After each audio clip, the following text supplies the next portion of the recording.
نحمده ونصلي على رسوله الكريم اما بعد فاعوذ بالله من الشيطان الرجيم بسم الله الرحمن الرحيم اللهم ربنا ألهمنا رشدنا وأعذنا من شرور أنفسنا اللهم أرنا الحق حقا وارزقنا اتباعه وأرنا الباطل باطلا وارزقنا اجتنابه اللهم ارحمنا بالقرآن العظيم واجعله لنا إماما وهدى ورحمة اللهم ذكرنا منه ما نسينا وعلمنا منه ما جهلنا وارزقنا تلاوته آناء الليل وأطراف النهار واجعله لنا حجة يا رب العالمين آمين رب اشرح لي صدري ويسر لي أمري واحلل عقدة من لساني يفقه قولي رب يسر ولا تعسر وتمم بالخير وبك نستعين آمین یا رب العالمین۔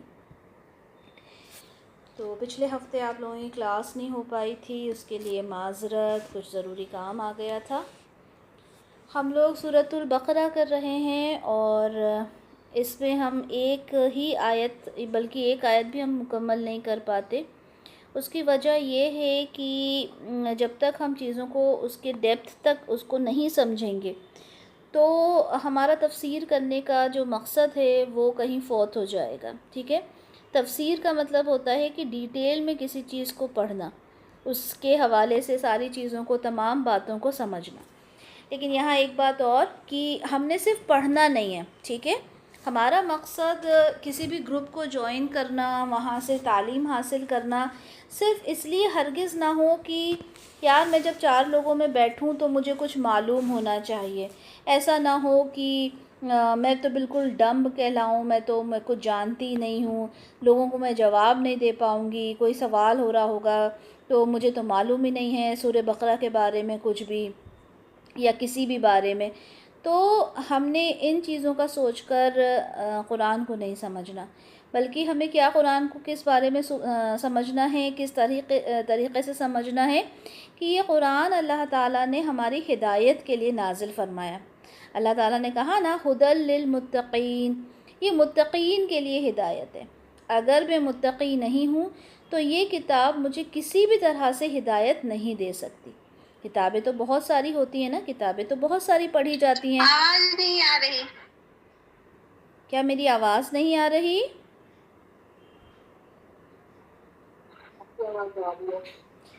جی ریشمہ آپ کا کچھ ایشو ہوگا، دوبارہ سے ری جوائن کیجیے۔ تو جی میں بات کر رہی تھی کہ جو ہدایت ہے وہ متقین کو اللہ کی طرف سے ملتی ہے۔ اگر ہمارے دل کے اندر اللہ کا ڈر ہوگا تبھی ہم ہدایت لے پائیں گے۔ باتیں تو بہت ساری ہوتی ہیں، ہم سنتے ہیں، یوٹیوب پر بھی سنتے ہیں، لیکچرز بھی سنتے ہیں، ہم خود بھی باتوں کو سنتے ہیں، ٹھیک ہے۔ لیکن اگر اس کو ہم امپلیمنٹ نہیں کرتے اپنی لائف پر، اگر ہم اس کو فالو نہیں کرتے، ٹھیک ہے، اپنی زندگی کے اندر، تو ہماری یہ ساری تعلیم بیکار ہو جائے گی۔ بیکار ہی نہیں بلکہ ہمیں اور دگنا اس پہ عذاب ہوگا کہ ہم نے جانتے بوجھتے ان چیزوں کے اوپر ورک نہیں کیا، ٹھیک ہے۔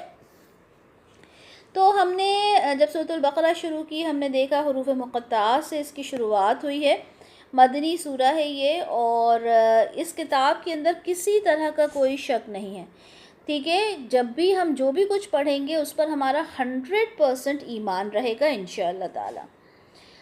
آیت نمبر 3 ہم کر رہے تھے، آج بھی انشاءاللہ آیت نمبر 3 پر ہی ہم لوگ رہیں گے۔ ہم نماز کے بارے میں پڑھ رہے تھے، ٹھیک ہے، کہ نماز پڑھنے والے کون ہیں، اور یہ صفات کس کی ہیں؟ یہ صفات ہیں متقین کی۔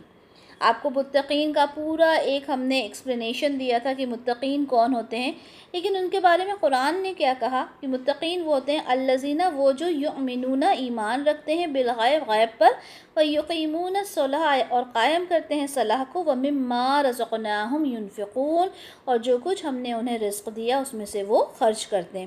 تو یہاں پر 3 ان کی کیریکٹرسٹکس بیان کی گئی متقین کی۔ پہلی ایمان رکھتے ہیں غیب پر، دوسری قائم کرتے ہیں صلاح کو، اور تیسری رزقناہم ینفقون، جو کچھ ہم نے انہیں رزق دیا اس میں سے خرچ کرتے ہیں۔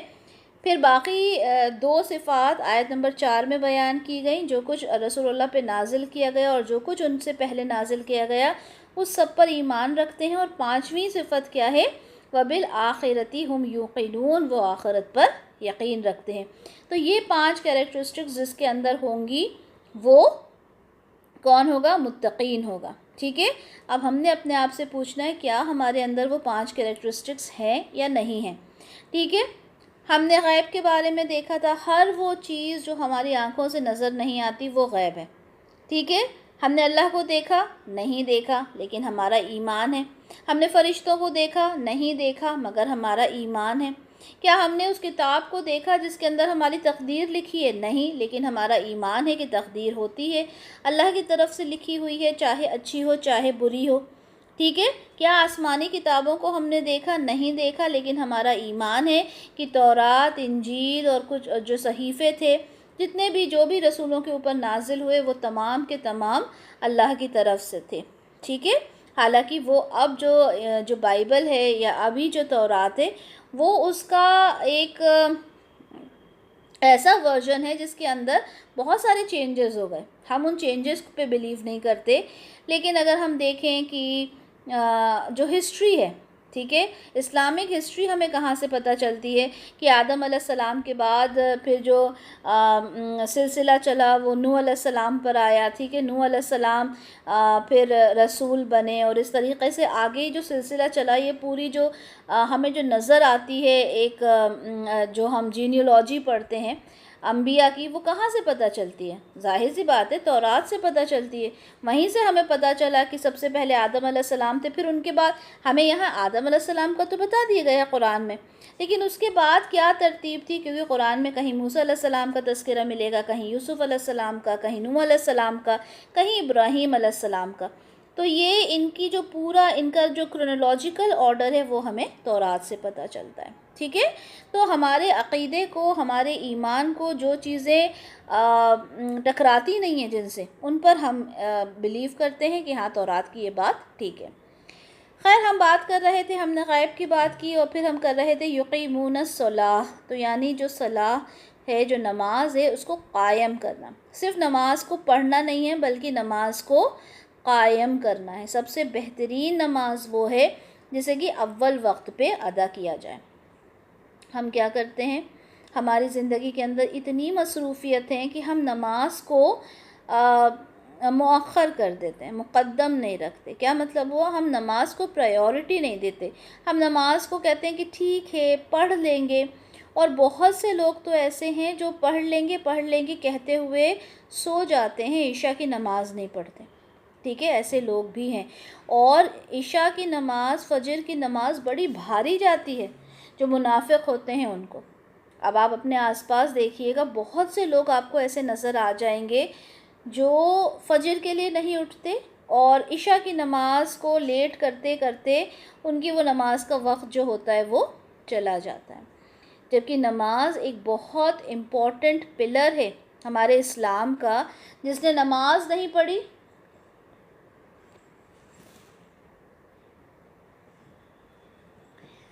جی جنہوں نے نماز نہیں پڑھی انہوں نے گویا کہ کفر کیا،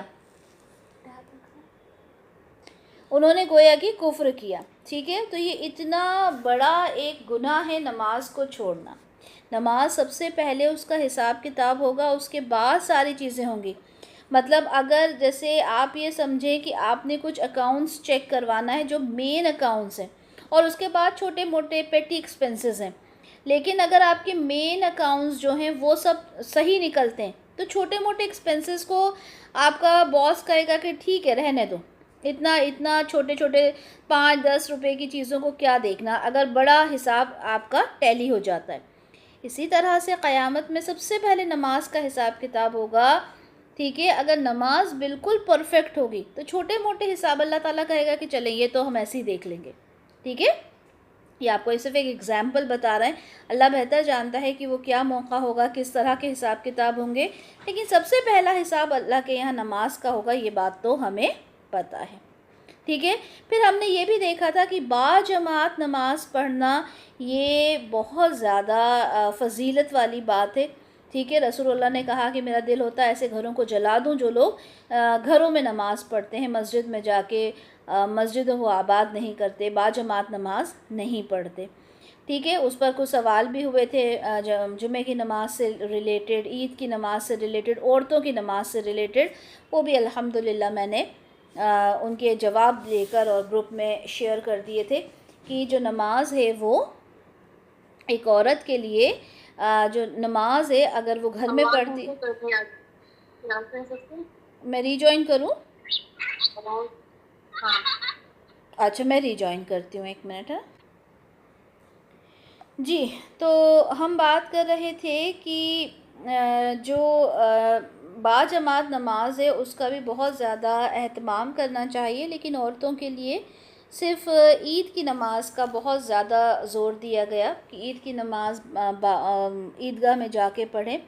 اور یہ ہے کہ اگر عورتیں مسجد جانا چاہتی ہیں، اگر ان کا اہتمام ہے، ان کا کوئی ارینجمنٹ کیا گیا ہے تو انہیں مسجد جانے سے نہ روکا جائے، لیکن بہتر ایک عورت کے لیے نماز گھر کی نماز ہے. ٹھیک ہے، پھر اس کے بعد ہم اور چیزیں دیکھتے ہیں کہ اللہ تعالیٰ نے فرمائی کہ اللہ تعالیٰ فرماتے ہیں کہ جب مدد حاصل کرنی ہے انسان کو تو کس سے حاصل کرنا ہے؟ صبر سے اور نماز سے. سورۃ البقرہ میں ہی یہ بات آگے چل کر آئے گی. اور یقیناً یہ بہت بھاری شے ہے مگر ان عاجزوں پر بھاری نہیں ہے. یعنی نماز پڑھنا بڑا ہی بھاری کام لگتا ہے. آپ ایسے کسی انسان سے بات کریں جس کو نماز پڑھنا مشکل لگتا ہے، وہ کہیں گے کہ ارے بھائی نماز پڑھی ہی نہیں جاتی. ٹھیک ہے، تو نماز بھاری کس کے لیے ہوتی ہے؟ جو نماز سے دور بھاگتے ہیں. اسی طرح سے آپ یہ دیکھیں کہ کچھ وقت ایسا ہوتا ہے نا ہماری زندگی میں ہر مہینے جس میں ہم نماز نہیں پڑھتے. جب ہم نماز نہیں پڑھتے تو اس ڈیوریشن میں ہمیں ایسا لگتا ہے جیسے کوئی کام ہی نہیں ہے. یہ سب کے ساتھ ہوتا ہے. ایک جو ٹائم ہمارا بندھا رہتا ہے کہ اس ٹائم ہم نے ظہر پڑھنی ہے، اس ٹائم عصر پڑھنی ہے، اس ٹائم مغرب پڑھنی ہے، تو لگتا ہے جیسے زندگی کے اندر کچھ خالی پن آ گیا ہے نا. تو یہ کس کو لگتا ہے؟ جو لوگ نماز کو پڑھتے ہیں. اللہ تعالیٰ فرماتے ہیں کہ نمازوں کی حفاظت کرو. اب نماز کی حفاظت کیسے کی جائے گی؟ جب ہم بالکل وقت پہ اس کے خشوع خضوع کے ساتھ پراپر طریقے سے نماز کو پڑھیں گے. اللہ تعالیٰ سورہ نساء میں فرماتے ہیں یہ منافق اللہ کے ساتھ دھوکہ بازی کر رہے ہیں، حالانکہ در حقیقت اللہ ہی نے انہیں دھوکے میں ڈال رکھا ہے. جب یہ نماز کے لیے اکٹھے ہوتے ہیں تو کسمساتے ہوئے محض لوگوں کو دکھانے کی خاطر اکٹھا ہوتے ہیں. اب یہ سوچیں کہ جو انسان صرف لوگوں کو دکھانے کے لیے نماز پڑھتا ہے وہ منافق ہے. اور منافق کی کتنی بڑی سزا ہے نا. منافق کون ہوتا ہے؟ جو دکھانے کے لیے کوئی کام کرتا ہے. اللہ تعالیٰ تو خود فرما رہا ہے کہ یہ اللہ کو دھوکہ دینے کی کوشش کرتے ہیں. سوچیں اللہ تعالیٰ جو ہمارا خالق ہے، ہم کیا اسے دھوکہ دے سکتے ہیں؟ لیکن دیتا ہے انسان. نماز پڑھنا نہیں ہے، ٹھیک ہے، اب اسے نماز سارے لوگ جمع ہو گئے کہ بھئی نماز کا ٹائم ہے، چلے نماز پڑھ لیں. اب اسے مجبوری میں نماز پڑھنا ہوتا ہے، مجبوری میں ان کے ساتھ مسجد جانا ہوتا ہے. یا گھر میں بھی عورتیں ہوتی ہیں، آپ کسی ایسی جگہ گئے جہاں ماشاءاللہ سب نماز پڑھ رہی ہیں، آپ بڑے ہی مشکل سے نماز کے لیے کھڑے ہوتے ہیں. تو اللہ تعالیٰ کہہ رہے ہیں کہ وہ دھوکہ دینے کی کوشش کرتے ہیں اللہ تعالیٰ کو. ٹھیک ہے، سورہ عنکبوت میں اللہ تعالیٰ فرماتے ہیں اے نبی تلاوت کرو اس کتاب کی جو تمہاری طرف وحی کے ذریعے سے بھیجی گئی، اور نماز کو قائم کرو. یقیناً نماز فحش اور برے کاموں سے روکتی ہے. اگر کوئی برا کام کرتے ہو نا تو اس کام سے نماز روک دیتی ہے. نمازی جو ہوتا ہے، جو پراپر نماز پڑھنے والا ہوتا ہے.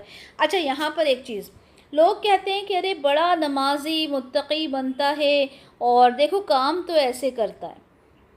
نماز برے کاموں سے کب روکتی ہے؟ جب اس نماز کو نماز کے طریقے سے پڑھا جائے، نماز کا جو حق ہے وہ ادا کیا جائے. کھڑے ہو کے بیٹھنا اور بیٹھ کے کھڑے ہونا اور پھر سلام پھیر لینا، وہ نماز ایک آپ یہ کہہ لیں کہ اس کی نماز کی شکل تو ہے وہ، لیکن کیا وہ واقعی میں نماز ہے؟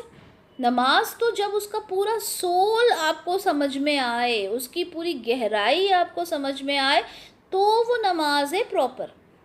آپ نے جو کھڑے ہو گئے آپ کھڑے ہو گئے، اٹھ گئے، بیٹھ گئے، اسے آپ نماز کیسے کہہ دیتے ہو؟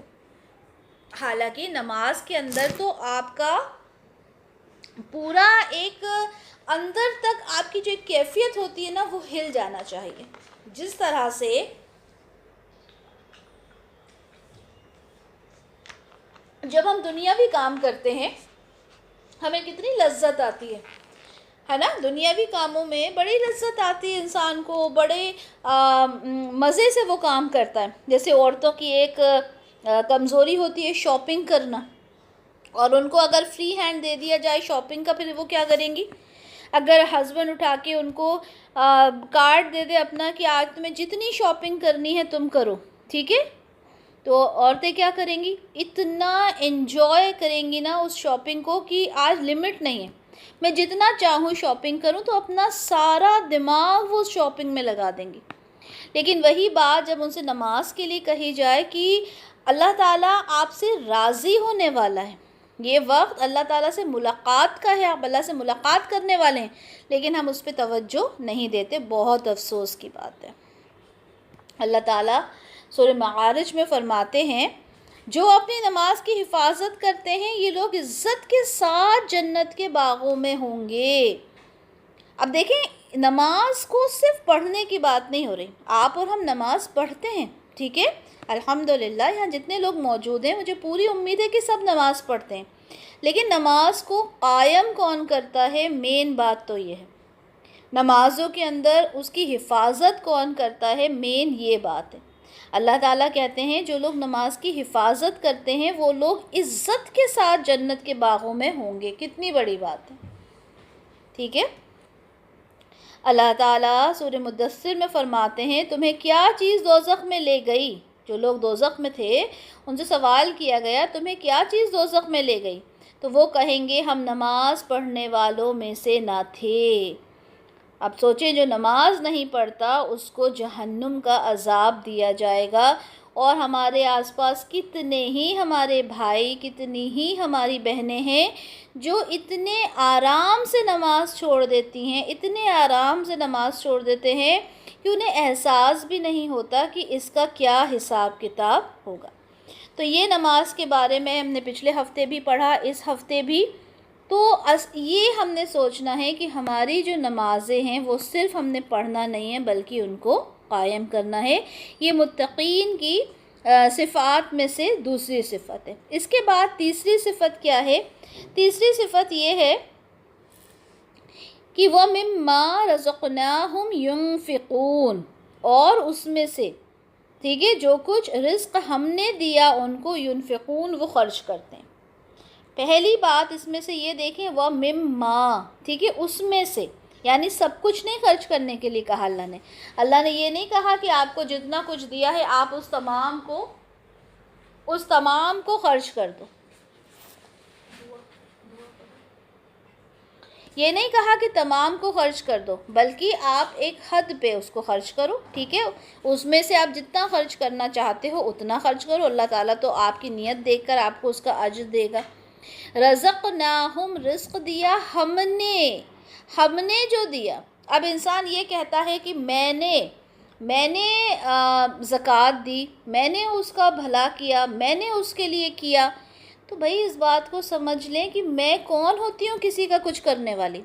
اگر میں نے کسی کو فائنینشلی ہیلپ کیا، میں نے کسی کو مدد کی، تو میں خود اس کا کریڈٹ کیسے لے سکتی ہوں؟ یہ کچھ اس طرح سے ہے کہ اگر آپ کے پاس آپ اپنی فرینڈ کا، اپنی بہن کا آپ ڈریس پہنیں اور وہ ڈریس بڑا ہی خوبصورت لگے.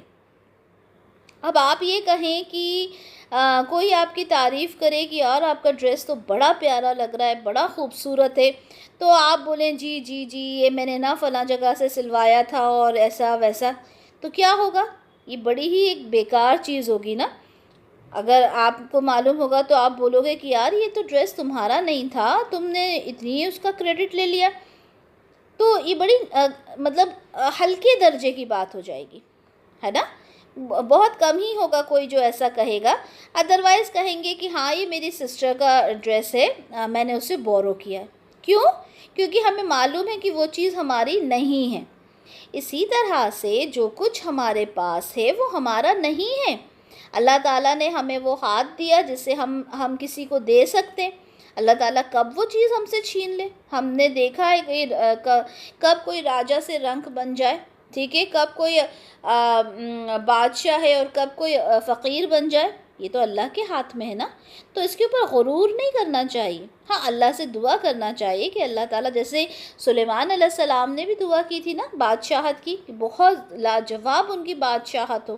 تو ایسا نہیں ہے کہ انسان اچھی زندگی نہ طلب کرے، دولت طلب نہ کرے، لیکن اس دولت کو خرچ کرتے وقت اگر انسان یہ سوچتا ہے کہ یہ تو میرا ہے، ٹھیک ہے، میں اس کا مالک ہوں، تو میں مالک نہیں ہوں، ٹھیک ہے، میں مالک نہیں ہوں، مجھے وہ چیز اللہ کی طرف سے عطا کی گئی، اگر میں کسی کو وہ چیز دیتی ہوں تو وہ اللہ کی چیز ہے، ٹھیک ہے۔ یہ بات بہت زیادہ ضروری ہے سمجھنے کی۔ تو یہاں پہ، اور یہ جو ہم دیتے ہیں نا کسی کو، یہ ہمیں واپس مل جانا ہے، کتنی خوبصورت بات ہے۔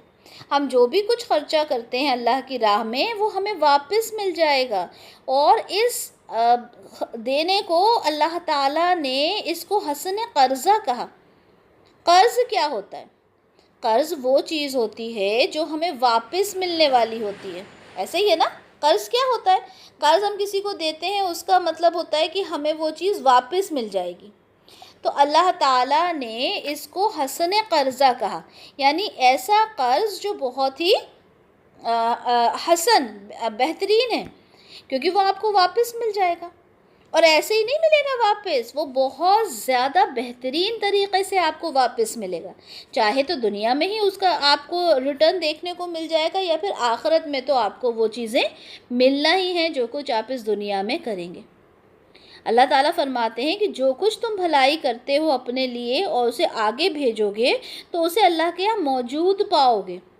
ایسا نہیں ہے کہ آپ کسی کے لیے اچھا کر رہے ہو، سامنے والے نے اس کا کریڈٹ آپ کو دیا نہیں، آپ کہتے ہو کہ یار میں نے اس کے لیے اتنا کیا اور ان ریٹرن تو اس نے مجھے کچھ دیا ہی نہیں، تو آپ بڑا ہی اس چیز کو غلط مانتے ہو نا، آپ بڑا ہی کہتے ہو کہ یار یہ تو مجھے اس کا کریڈٹ ہی نہیں دیتا، اور پھر آپ اس کے لیے کرنا چھوڑ دیتے ہو۔ تو کیا میں یہ کام صرف کسی کو دکھانے کے لیے کر رہی ہوں؟ کیا میں صرف اس سے بھلائی لینے کے لیے یہ کام کر رہی ہوں؟ نہیں، میں یہ کام اللہ کی رضا کے لیے کر رہی ہوں، بلکہ اللہ نے حکم دے دیا نا، یہاں پہ تو اللہ تعالیٰ کہہ رہا ہے کہ خرچ کرنا ہے، ٹھیک ہے، کس میں سے خرچ کرنا ہے؟ ہمارے دیے ہوئے میں سے خرچ کرنا ہے، کسی گمان میں نہیں رہنا، غلط فہمی میں نہیں رہنا، یہ جو کچھ ہم خرچ کرتے ہیں یہ اللہ کا دیا ہوا ہے۔ اب لفظ کیا آیا یہاں پہ؟ رزقنا، یعنی رزق جو ہم نے دیا۔ اب رزق میں اگر کوئی یہ سوچے کہ خالی جو دولت ہے، مال ہے، وہ رزق ہے، تو ایسا نہیں ہے۔ ہر وہ چیز، ہر وہ نعمت جو اللہ نے آپ کو دی ہے وہ رزق ہے، چاہے وہ جسمانی قوت ہو، ٹھیک ہے، جس سے آپ لوگوں کی مدد کر سکو، چاہے مالی قوت ہو، ٹھیک ہے، مال فائنینشلی ہیلپ کر سکو، یا پھر آپ کی علم کے ذریعے آپ کسی کو کچھ بتا سکو، آپ کے پاس اللہ نے آپ کو علم دیا ہے وہ دوسروں کو دو، وہ بھی رزق میں آتا ہے، ٹھیک ہے، اللہ تعالیٰ آپ کو حکمت دیتا ہے، نالج دیتا ہے، وہ بھی آپ کا رزق ہے۔ کوئی بچہ ہوتا ہے جو کلاس میں بہت زیادہ اچھا ہوتا ہے، ٹاپ کرتا ہے، ٹھیک ہے، تو اگر وہ دوسرے بچوں کو ہیلپ کر دے، کچھ پرابلم سولو کروا دے، ٹھیک ہے۔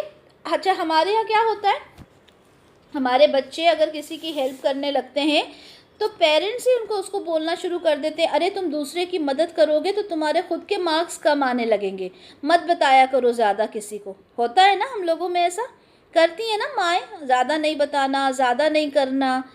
تو اب آپ یہ سوچیں کہ اللہ تعالیٰ تو کہہ رہا ہے کہ ہمارا دیا ہوا رزق ہے، اس کو تم نے خرچ کرنا ہے، اور ہم اگر بچوں کو بچپن سے یہ تربیت دیں گے کہ بیٹا تم نے اپنے پاس رکھنا ہے، کسی کو دینا نہیں ہے، تو وہ بچے بخیل نہیں بن جائیں گے، پھر ان کا دینے والا ہاتھ کیسے بنے گا، ٹھیک ہے۔ تو بہت ضروری ہے اپنے بچوں کو تربیت دینا۔ اسی طرح سے اگر یہاں پہ جو رزق استعمال کیا نا، رزقناہم، اس کو دیکھیں تو اس سے زکوٰۃ بھی ہے، ٹھیک ہے، اس کے میننگ میں زکوٰۃ بھی آتی ہے۔ زکوٰۃ جو کہ ایک بہت ہی امپورٹنٹ پلر ہے اسلام کا، کہ جس کے پاس اتنی استطاعت ہو زکوٰۃ دینے کی، اس نے زکوٰۃ ادا کرنا ہی کرنا ہے، ٹھیک ہے، تو وہ زکوٰۃ بھی ہے۔ اس سے مراد جو بھی کچھ انسان صدقہ کرتا ہے وہ صدقات بھی ہیں، ٹھیک ہے، یعنی کسی کے اوپر خرچ کرنا، گویا کہ وہ آپ فرض زکوٰۃ دے رہے ہو یا نفلی صدقات دے رہے ہو یا اپنے گھر والوں پہ خرچ کر رہے ہو۔ آپ کو یہ بات پتہ ہے کہ کوئی آدمی جب کما کے لے کر آتا ہے اور اپنے بیوی بچوں پہ خرچ کرتا ہے تو وہ بھی صدقہ ہوتا ہے اور بہترین صدقہ ہوتا ہے۔ اللہ تعالیٰ نے کہا مما رزقناہم، جو کچھ رزق ہم نے دیا اس میں سے خرچ کرنا ہے۔ اب انسان اگر سارا باہر خرچ کر کے آ جائے اور جب بیوی پوچھے کہ بھئی کیا ہے اور وہ کہے کہ بھئی کچھ بھی نہیں ہے، میں نے تو سب کچھ خرچ کر دیا، تو اللہ تعالیٰ نے اس کی بھی اجازت نہیں دی، ٹھیک ہے۔ سورۃ البقرہ میں ہے، اسی میں پڑھیں گے آگے ہم 215 آیت میں، کہ جب آپ سے سوال کیا جاتا ہے کہ کیا خرچ کریں تو اللہ تعالیٰ فرماتے ہیں رسول اللہ سے کہ آپ کہہ دیں کہ جو مال بھی تم خرچ کرو، یعنی جو کچھ تمہیں خرچ کرنا ہے وہ سب سے پہلے حقدار ہیں آپ کے والدین، ٹھیک ہے، سب سے پہلے آپ کے والدین کے اوپر خرچ کرو، پھر جو رشتہ دار ہیں ان پہ خرچ کرو، پھر یتیم پر، پھر مسکین پر، پھر مسافر پر، ٹھیک ہے۔ 5 یہاں پہ نام دیے، والدین، رشتہ دار، یتیم، مسکین، مسافر۔ تو جب آپ خرچ کرنے پر آؤ گے تو سب سے پہلے اپنے والدین پہ خرچ کرنا ہے، ٹھیک ہے، اپنے رشتہ داروں پہ کرنا ہے۔ یتیم کا بہت زیادہ آپ کو اسلام میں ایک وہ نظر آتا ہے کہ یتیم کے لیے بہت زیادہ اللہ تعالیٰ نے اس کے حقوق رکھیں جو آپ کو ادا کرنا ہے۔ کوئی ایک بھائی ہے، اس کا بھائی فوت ہو گیا، اس کے بچے ہیں وہ یتیم ہو گئے، تو بھائی کا فرض بنتا ہے کہ اپنے بھتیجا بھتیجی کے لیے کرے، اپنا بھانجا بھانجی کے لیے کرے، ٹھیک ہے۔ مسکین ہوتا ہے غریب، ٹھیک ہے، جس کے پاس کھانے پینے کو نہیں ہے، اور مسافر۔ اب دیکھیں اگر ہم اس زمانے میں دیکھیں، اس دور میں دیکھیں تو ہوتا کیا تھا کہ جو مسافر ہوتے تھے یہ اونٹوں پر سفر کیا جاتا تھا، لمبے لمبے سفر ہوتے تھے، چاہے کتنا بھی کوئی پیسے والا ہو تو جتنا بھی وہ غذا اور پورا سامان اپنا لے کر چلتا تھا وہ ایک وقت پہ ختم ہو جاتا تھا، تو وہ ان کو بھی ضرورت پڑتی تھی، ہے نا، لمبا سفر ہوتا تھا۔ آج بھی اگر ہم دیکھیں، آج تو جو سفر ہوتے ہیں وہ بڑے چھوٹے ہوتے ہیں اور پلاسٹک منی چلنے لگی ہے نا، کارڈز ہوتے ہیں، اس کے کسی کو ضرورت نہیں پڑتی۔ بٹ آپ یہ سوچیں کہ کوئی انسان ہے، ٹھیک ہے، مسافر ہے، اس کا سارا مال چوری ہو گیا، اس کا جو والیٹ تھا وہ کوئی چرا کے لے گیا جس کے اندر سارے کارڈز وغیرہ رکھے ہوئے تھے، اب وہ پریشان حال ہے، کیسے کھائے، کیسے پیے، کیا کرے، ٹھیک ہے۔ تو جب یہ ساری چیزیں ہوتی ہیں تو ہم نے اس مسافر کو کیا کرنا ہے، ہیلپ کرنا ہے، کیونکہ یہ اللہ تعالیٰ نے کہا ہے کہ جب کوئی ایسا مسافر ہو تو آپ اس کی مدد کرو، اس پہ خرچ کرو۔ ویسے تو ہر ضرورت مند کے لیے آپ نے خرچ کرنا ہے، لیکن یہاں پہ خاص طور پہ اس کا نام لیا گیا۔ آیت نمبر 254 میں اللہ تعالیٰ فرماتے ہیں سورہ بقرہ میں کہ اے ایمان والو، ہم نے جو کچھ تمہیں عطا کیا ہے اس میں سے خرچ کرو۔ وہی بات، اللہ نے جو عطا کیا ہے، یہ بہت امپورٹنٹ پوائنٹ ہے، اس کو اپنے بالکل دماغ میں بٹھا لیجئے کہ جو کچھ ہم خرچ کرتے ہیں وہ اللہ کا دیا ہوا ہے۔ اس سے پہلے کہ وہ دن آئے جس میں تجارت ہے، نہ دوستی ہے، نہ شفاعت ہے۔ جب وہ وقت آ جائے گا تو اس میں آپ کوئی تجارت کس کو بولتے ہیں؟ بزنس کو۔ یہ کیوں لفظ استعمال کیا گیا کہ کوئی تجارت نہیں ہوگی؟ یعنی وہاں پہ جا کے آپ اللہ تعالیٰ کے ساتھ لین دین نہیں کر سکتے۔ ابھی تو اللہ نے کہا نا قرض حسنہ ہے، لیکن اس وقت آپ کوئی قرضہ، کوئی لین دین، خرید فروخت نہیں کر پاؤ گے کہ اللہ تعالیٰ میں آپ کو دنیا جہان کی وہ چیزیں لا کے دے دوں۔ یہ بھی ایک آیت ہے نا کہ انسان اگر پوری دنیا بھی دینا چاہے گا اللہ کو تو کوئی فائدہ اس وقت نہیں ہوگا۔ اگر وہ ڈیل بھی کرنا چاہے گا اللہ سے تو بھی وہ کام حالانکہ کر ہی نہیں سکتا، ایک بار مرنے کے بعد انسان کر ہی نہیں سکتا، لیکن یہاں بھی شدت بیان کر دی گئی، اگر تم پوری دنیا بھی لے کے اس وقت چلے جاؤ گے نا، جب حساب کتاب ہو رہا ہوگا تو بھی تمہاری کسی کام وہ چیزیں نہیں آئیں گی۔ سورہ بقرہ میں ہی ہے، اللہ تعالیٰ فرماتے ہیں جو لوگ اپنا مال اللہ کی راہ میں خرچ کرتے ہیں، جو لوگ اپنا مال اللہ کی راہ میں خرچ کرتے ہیں، ان کی مثال اس دانے جیسی ہے جس میں سے 7 بالیاں نکلیں اور ہر بالی میں 100 دانے۔ یہ کہا جاتا ہے نا، آپ لوگوں نے سب نے سنا ہوگا کہ ایک نیکی کا بدلہ 700 گنا ملتا ہے، تو وہی بات یہاں پہ مثال دی گئی، ایک دانے میں سے 7 بالیاں نکلی اور ہر ایک بالی میں 100 دانے ہیں، آپ لوگوں نے گیہوں کی بالیاں دیکھی ہوں گی نا، لمبی لمبی، تو وہ 7 بالیاں ہیں اور ہر بالی کے اندر 100 دانے. کتنے ہو گئے؟ 700. ایک دانے سے 700 دانے نکلے. یعنی 1 پیسہ آپ کسی کو دیتے ہو، اس کے بدلے میں آپ کو 700 گنا ان ریٹرن ملتا ہے. ٹھیک ہے؟ اور صرف اتنا ہی نہیں ہے کہ 700 گنا، یہ تو اللہ تعالیٰ نے ایک جگہ بتایا ہے. اللہ تعالیٰ یہ بھی کہتے ہیں کہ اللہ تعالیٰ جسے چاہے بڑھا چڑھا کر دے دے. ٹھیک ہے؟ اسی آیت میں اللہ تعالیٰ فرماتے ہیں اور اللہ تعالیٰ جسے چاہے بڑھا چڑھا کر دے دے. تو یہ کوئی فکس اماؤنٹ نہیں کہ 700 گنا ہی آپ کو ملے گا. اللہ تعالیٰ تو جو چاہے وہ، اللہ تعالیٰ کے اوپر کوئی باؤنڈیشنز نہیں ہے، لمیٹیشنز نہیں ہے کہ کتنا اللہ نے دینا ہے. اللہ تو جب دینے پر آئیں گے تو وہ تو کچھ بھی کر سکتے ہیں، کتنا بھی دے سکتے ہیں. ہم جب اللہ کے سامنے کھڑے ہوں گے اور اللہ تعالیٰ جب دینے پر آئیں گے، ہم کہیں گے اللہ تعالیٰ یہ کون سی نیکیوں کے انبار لگا دیے، مجھے تو یاد بھی نہیں. آپ سوچ سکتے ہیں وہ منظر کیا ہوگا. تو ہم نے چھوٹی سے چھوٹی نیکی کرنے پر بھی پیچھے نہیں ہٹنا ہے کہ ارے یار اتنا سا کرنے سے کیا ہو جائے گا. جس طرح سے راستے پہ پڑا ہوا اگر ایک کانٹا ہٹا دیا جائے تو ہم مطلب اس کا بھی ہمیں حساب ملے گا. وہ بھی کوئی معمولی بات نہیں ہے. ہم جا رہے ہیں، ہم نے دیکھا سامنے کچھ صاف ستھری سڑک ہے، وہاں پہ کچھ پڑا ہوا ہے، کچرا ہے، تنکا ہے، پتھر ہے چھوٹا سا. ٹھیک ہے؟ ہم نے دیکھا وہاں بچے کھیل رہے ہیں اور ہو سکتا ہے بچے ٹکرا جائیں. تو کیا کریں انسان؟ وہ وہاں سے ہٹا دے اور ہٹا کے رکھ دے. انسان کو نظر بھی نہیں ہوگا، ذہن میں بھی نہیں ہوگا نا کہ یہ میں نے کیا کیا. لیکن ہو سکتا ہے وہ ایک چھوٹا سا پتھر ہٹانے کا اجر آپ کو پہاڑ کے برابر مل جائے. Who knows؟ ٹھیک ہے؟ تو ہر کام، چھوٹی سے چھوٹی چیز بھی جو آپ کو نظر آئے نا، آپ نے اللہ کی رضا کے لیے اس کو کرنا ہے. ٹھیک ہے؟ تو 700 گنا اس کے لیے ثواب لکھ دیا جاتا ہے. سنن ترمذی میں رسول اللہ فرماتے ہیں کہ 2 آدمیوں پر رشک کرنا چاہیے.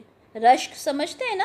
کسی کے اوپر بڑا ہی دیکھ کے وہ کیا جاتا ہے.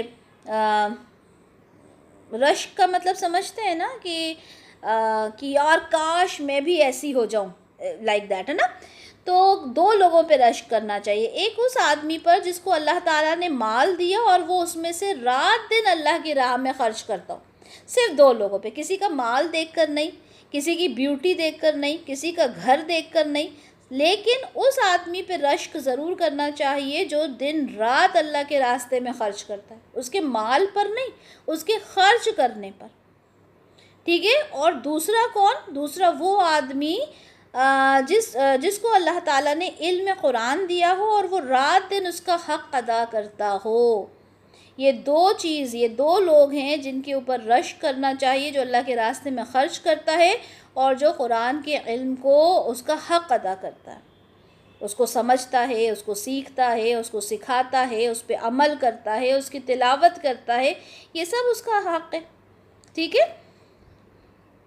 اسی طرح اللہ تعالیٰ سورہ بقرہ میں آگے فرماتے ہیں کہ جو لوگ اپنا مال اللہ تعالیٰ کی راہ میں خرچ کرتے ہیں، دیکھیں بہت امپورٹنٹ ہے یہ والی آیت بھی، جب آئے گی تب میں اور اس کو ایکسپلین کروں گی، لیکن یہاں پہ دیکھیں آیت نمبر 262 سورۃ البقرہ میں ہے کہ جو لوگ اللہ کی راہ میں خرچ کرتے ہیں اس کے بعد احسان نہیں جتلاتے، تکلیف نہیں دیتے، ان کا اجر ان کے رب کے پاس ہے. ہم لوگ کیا کرتے ہیں؟ ہم نے اپنے بھائی کی مدد کی، ٹھیک ہے، پریشان حال تھا، گھر بنا رہا تھا فار ایگزامپل، اس کو کچھ 2-4 لاکھ روپے کم پڑے. اللہ تعالیٰ نے مجھے استطاعت دی، میں نے اس کو پیسہ دے دیا. ٹھیک ہے؟ اب جب 4 لوگوں کے بیچ میں بیٹھی، میں نے کہا کہ ارے یہ گھر تو اس کا کبھی تیار ہی نہیں ہو پاتا، یہ تو زمین پر آ جاتا. ٹھیک ہے؟ اگر میں نے اس کی مدد نہ کی ہوتی. کرتے ہیں لوگ، بہت کرتے ہیں، معلوم ہے نا سب کو، یہ بات نئی بات تو نہیں لگی ہوگی سن کر. اب وہ جو بھائی ہے وہ کتنا شرمندہ ہو جائے گا کہ اس کا 20-25-30 لاکھ کا گھر، اس میں سے آپ نے 2-4 لاکھ روپے اس میں لگا دیے. آپ اس احسان کو ایسے جتاؤ گے کہ اگر آپ نے نہ کیا ہوتا تو اللہ تو اس کی معاذ اللہ جیسے مدد ہی نہیں کرتے. اور آپ اتنا اس پر احسان جتاؤ گے کہ ارے میں نے کیا.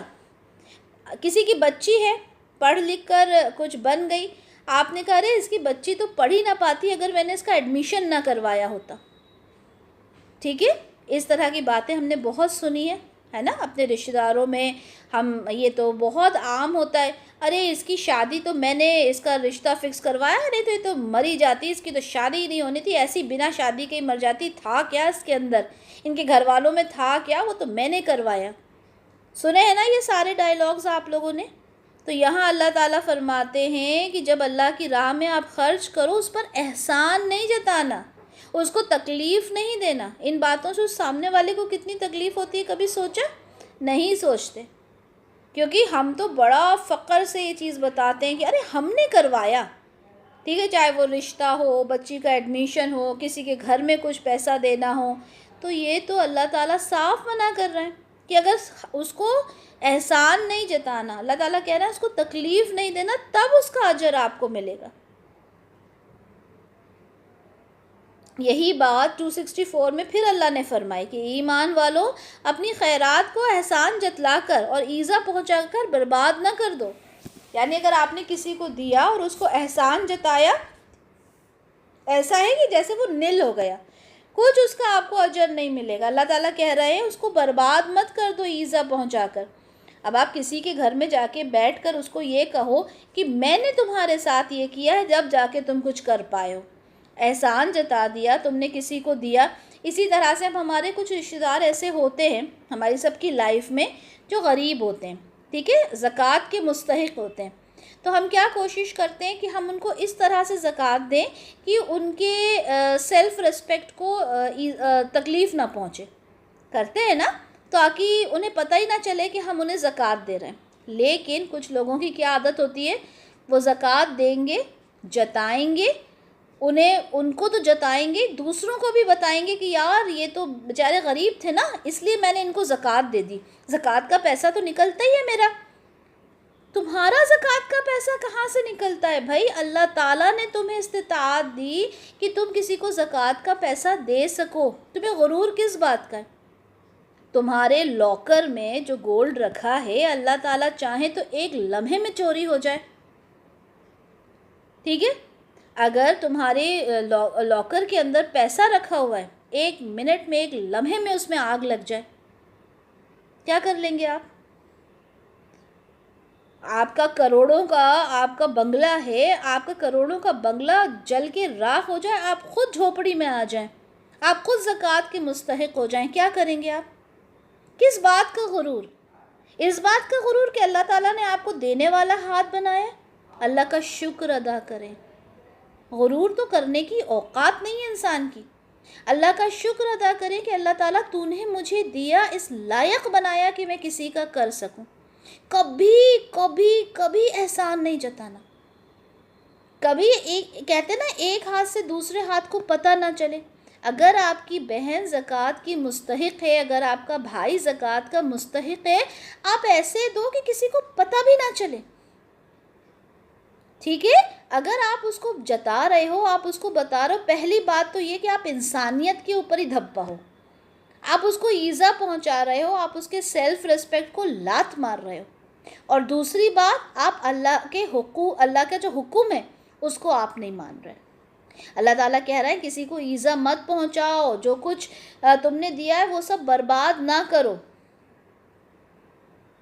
ٹھیک ہے, جس طرح وہ شخص جو اپنا مال لوگوں کو دکھاوے کے لیے خرچ کرتا ہے اور وہ اللہ تعالیٰ اور قیامت پر ایمان نہیں رکھتا. جو انسان لوگوں کو دکھانے کے لیے, اچھا یہ تو احسان جتانے والی بات ہو گئی, لیکن کچھ لوگ ایسے بھی ہوتے ہیں جو صرف دکھانے کے لیے کرتے ہیں. ارے بھائی میں تو بہت زیادہ چیریٹی کرتا ہوں, ٹھیک ہے, اور میں تو یتیم خانوں میں دیتا ہوں, اور میرے جو رشتہ دار ہیں ان کو دے دیتا ہوں, اور صرف دکھانے کے لیے ایف بی کے اوپر پوسٹ کر رہے ہیں. جیسے کہ میں ہمیشہ بتاتی ہوں, کورونا کے ٹائم ہوا تھا, کورونا کے ٹائم ایف بی پہ پوسٹ کیا گیا تھا.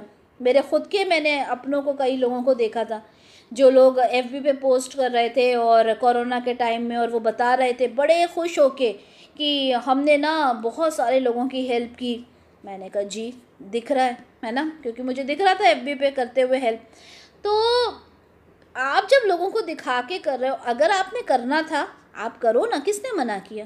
آپ ایف بی پہ پوسٹ کر رہے ہو تاکہ لوگ دیکھ رہے ہیں، تو کیا اس کے اندر وہ خالص نیت رہی؟ لوگوں کو آپ دکھا کے کر رہے ہو، وہ تو ایسا ہے گویا کہ اس کا اللہ پر اور قیامت پر ایمان ہی نہیں۔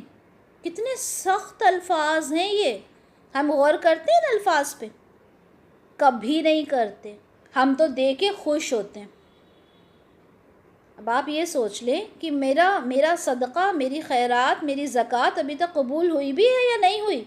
کیونکہ میں تو دینے کے بعد ڈھنڈورا پیٹتی ہوں رشتہ داروں میں کہ ارے بھائی وہ تو بیچاری بڑی غریب ہے، میرے زکوٰۃ کے پیسے پہ پلتی ہے میرے پیسوں پر۔ کیا میری یہ اوقات ہے کہ میں کسی کو پال سکوں؟ معاذ اللہ۔ رزق دینے والی ذات اللہ کی ہے، رازق اللہ ہے، میں کہاں سے رازق بن سکتی ہوں؟ کیا میرے اندر وہ کیپیبلٹیز ہیں؟ کیا اللہ نے مجھے وہ صلاحیت دی ہے؟ ہرگز بھی نہیں، ہرگز بھی نہیں۔ ٹھیک ہے، تو ان چیزوں کے اوپر غور کرنا ہے، یہ بہت امپورٹنٹ چیزیں ہیں۔ ایک ایک پوائنٹ اللہ کی کتاب کا، ایک ایک پوائنٹ بہت امپورٹنٹ ہے۔ جہاں پہ صرف اللہ نے یہ بھی کہہ دیا نا کہ اللہ کو بنانے والا اللہ کا کہ یہ جو زمین اور آسمان کی بادشاہت ہے وہ اللہ کے لیے ہے، جہاں پہ صرف اتنا بھی کہہ دیا اللہ نے، وہ اس کو بھی سمجھنا ہمارے لیے ضروری ہوتا ہے۔ انشاءاللہ ہم بہت اچھے سے، میری کوشش رہے گی، اللہ تعالیٰ خیر میری مدد فرمائے، میری کیا اوقات ہے کہ ہم اس چیز کو سمجھنے والے بن جائیں کہ اللہ تعالیٰ ہم سے کیا کہہ رہے ہیں۔ ٹھیک ہے، اسی طرح سے ایک اور آیت نمبر 274، یہ سب سورۃ البقرہ کی ہی آیات ہیں۔ جو لوگ اپنے مال رات دن خفیہ اور ظاہر خرچ کرتے ہیں، ان کے لیے ان کے رب کے پاس اجر ہے۔ جو لوگ دن رات خفیہ اور ظاہر زکوٰۃ جو ہوتی ہے وہ ظاہر دی جاتی ہے، ٹھیک ہے۔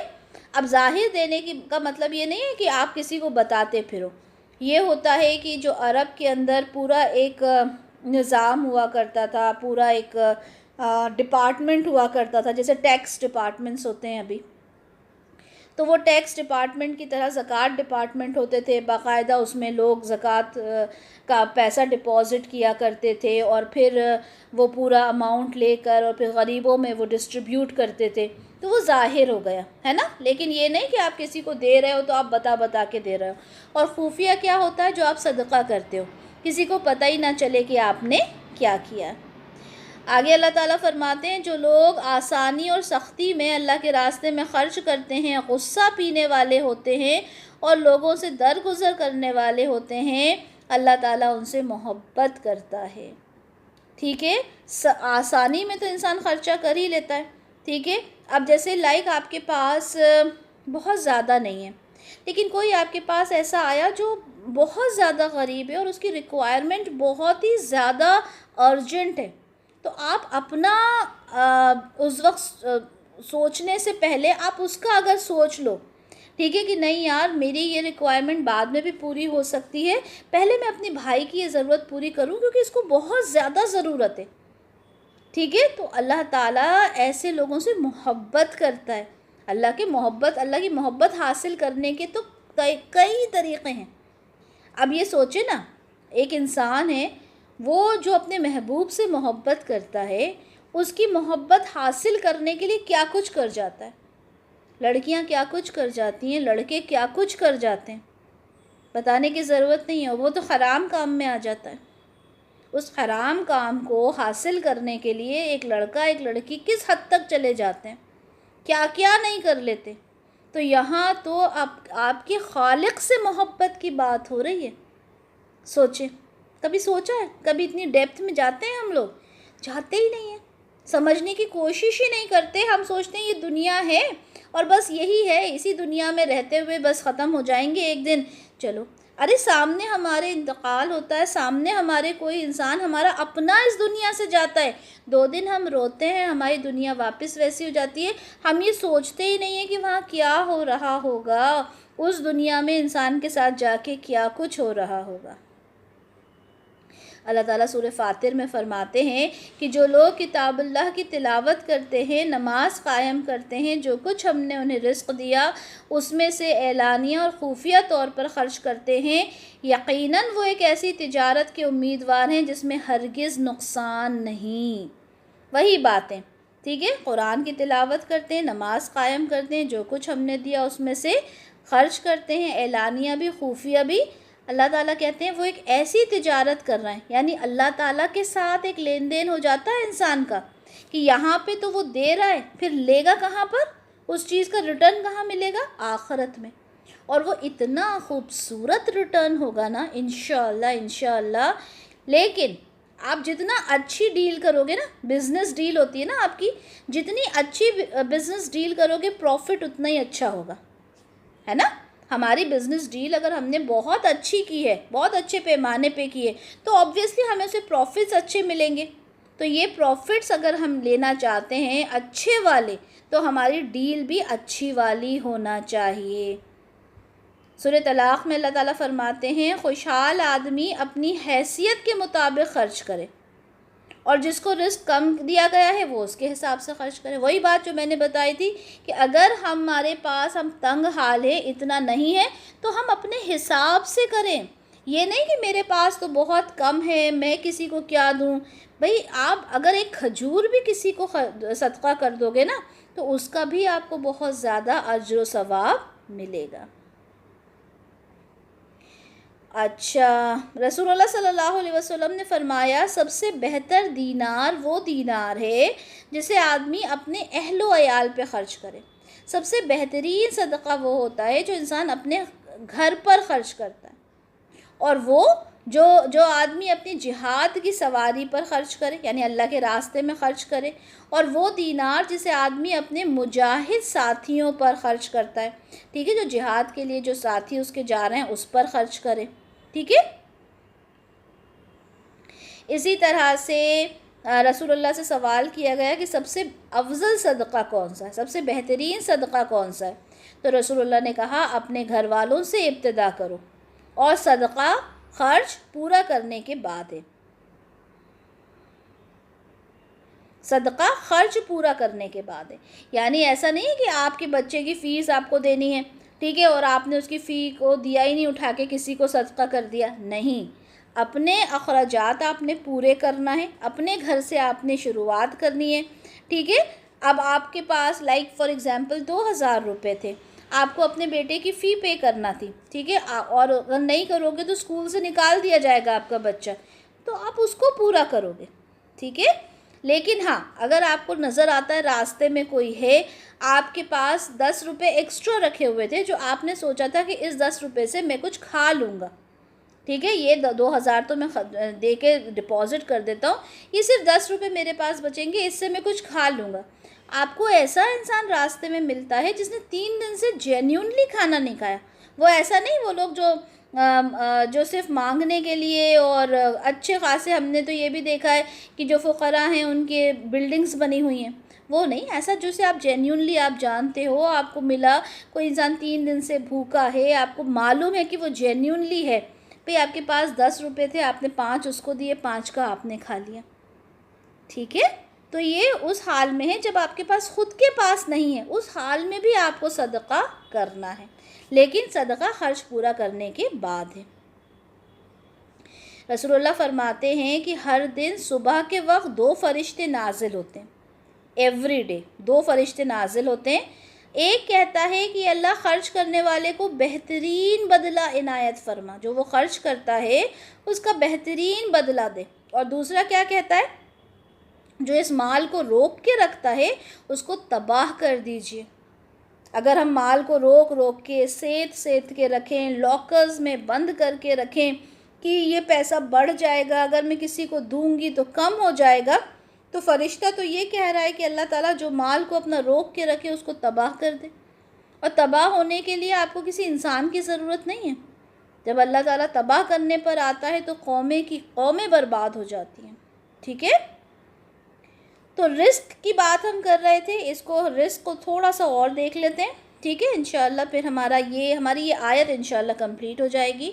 رزق ہم نے دیکھا کہ ہر چیز اللہ تعالیٰ کی طرف سے جو نعمتیں ادا ہوتی ہیں وہ رزق میں آتی ہیں، ٹھیک ہے۔ اس میں دو طرح کے رزق ہم دیکھ لیتے ہیں، ایک ہے مٹیریلسٹک، ٹھیک ہے، اور ایک ہے اسپریچول رزق۔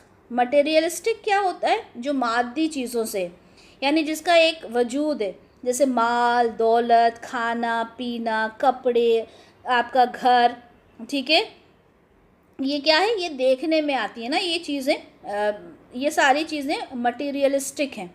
لیکن ایک ہوتا ہے روحانی رزق، ٹھیک ہے، اسپریچول رزق۔ وہ کیا ہے؟ آپ کا ایمان، آپ کا تقوی، ٹھیک ہے، آپ کو حکمت اللہ نے عطا کی، آپ کا علم آپ کو اللہ نے عطا کیا، آپ کے دل کو سکون ملا، آپ کو اچھی صحت ہے، آپ کا وقت ہے، ٹھیک ہے، اللہ کی قربت آپ کو حاصل ہوئی ہے۔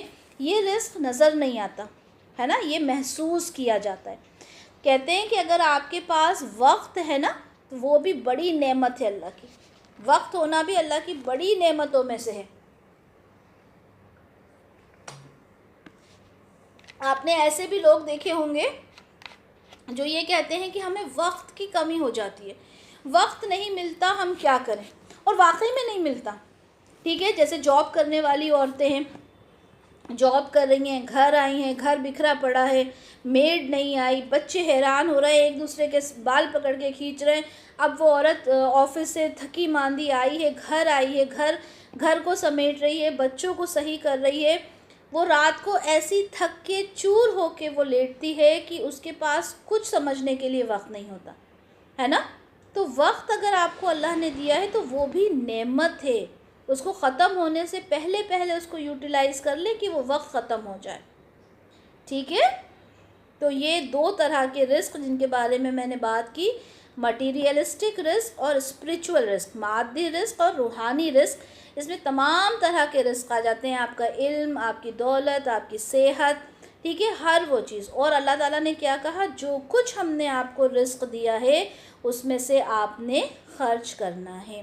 ایک حدیث کے ساتھ انشاءاللہ اس کو آج کمپلیٹ کریں گے ہمارے لیکچر کو۔ سنن ابو داؤد کی حدیث ہے کہ حضرت ابو ہریرہ رضی اللہ فرماتے ہیں کہ نبی کریم صلی اللہ علیہ وسلم نے صدقہ کرنے کا حکم دیا۔ تو ایک شخص نے پوچھا کہ اللہ کے رسول، میرے پاس 1 دینار ہے، ٹھیک ہے، 1 دینار ہے، میں اسے خرچہ کرنا چاہتا ہوں، کس پہ کروں؟ تو رسول اللہ نے کہا اپنی جان پر کرو، یعنی اپنے اوپر خرچ کرو۔ پھر کہا کہ 2 دینار ہے، تو آپ نے کہا اپنے بچے پر کرو۔ پھر کہا کہ میرے پاس ایک اور ہے، تو انہوں نے کہا اپنی بیوی پر کرو، ٹھیک ہے۔ انہوں نے کہا میرے پاس اور ہے ایک، انہوں نے کہا اپنے خادم پر کرو۔ پھر کہا میرے پاس ایک اور ہے، تو انہوں نے کہا اب تم جسے چاہو اس کے اوپر خرچ کرو، ٹھیک ہے۔ تو یہ ڈیفرنٹ ہم نے ایک جگہ دیکھا کہ ماں باپ پہ کرنا ہے نا، پھر ایک جگہ ہم نے دیکھا کہ اپنے اہل و عیال پہ کرنا ہے، یہاں ہم نے دیکھا کہ انسان اپنے بچے پر، اپنی بیوی پر کرے۔